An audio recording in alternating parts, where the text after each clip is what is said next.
Are you going to buy tech during this phase? You're going to buy tech during this phase here.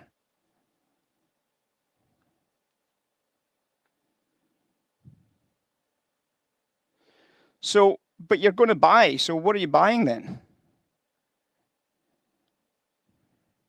What are you buying? You need to buy stocks. So what are you buying?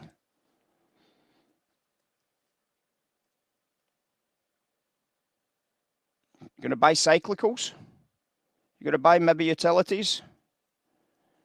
You're going to buy maybe healthcare. You're going to buy staples. So you're looking at this idea, and you're starting to look at, for example, the Dow Jones, aren't you? You're starting to look at maybe the big cash cow type stocks, the stocks that have cash reserves to withstand any downside potential. So obviously during this phase, that's where we start seeing the early stages of a rally. So when do you start recognizing that that's a done deal? Well, you start recognizing that that's a done deal when we start seeing some growth. So when you move into this phase, this is what we call beta leadership now. So when we get into this idea of beta leadership, we're going to start looking at the idea that we're probably going to start buying tech now, aren't we? We're going to start buying into the tech stocks. We're going to start buying into cyclicals. We're going to start buying Qs, for example, into that type of phase. So when you think about it, if you're sitting and you're a pension fund doing this, this is normally your passive buy trade here. This is the one you're buying into. And obviously the idea is that when you've bought those, we should obviously see at this stage, we should see the beta line still holding a bit of an offer, right? But the market's now starting to go bid.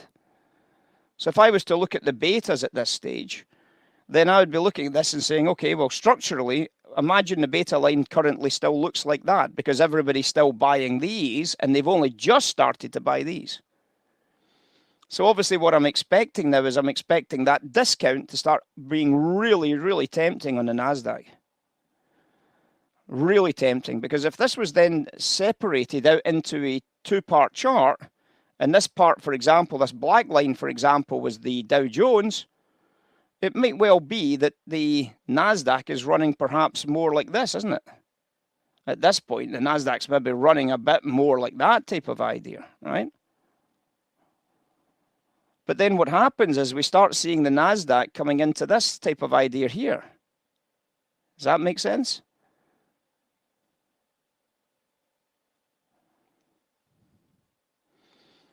Because obviously they're still buying these other products, and they're only now starting to see that the market is now holding a structural bid.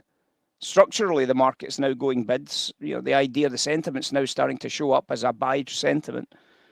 So obviously that means that we've taken a lot of the risk out of buying the cyclicals or the tech stocks or the Q stocks, right?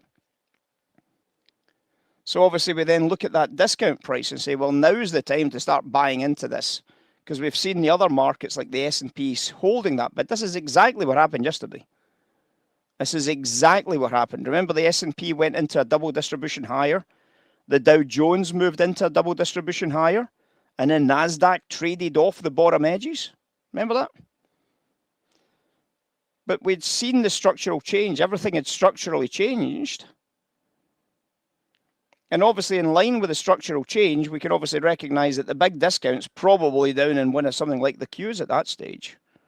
And obviously, the rip-off of that could be, you know, really, really, really good. And that makes the Nasdaq the big play for that one.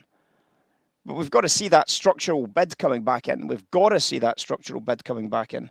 Otherwise, and a lot of times people will buy the Nasdaq as well, so we don't get the actual opportunity to trade. But we were right about the top edge, weren't we? We were right about the top edge because we jumped out of a very strong buy trade into a very, very passive buy trade into the top edge, and that's caused the price to just stop rolling higher. We were right about the top line price. And if you decided to fade into the top edge, well done. Anybody that decided to fade into the top edge for that cycle back out. Because that's worked out pretty good, isn't it? Worked out pretty good. Classroom in 45.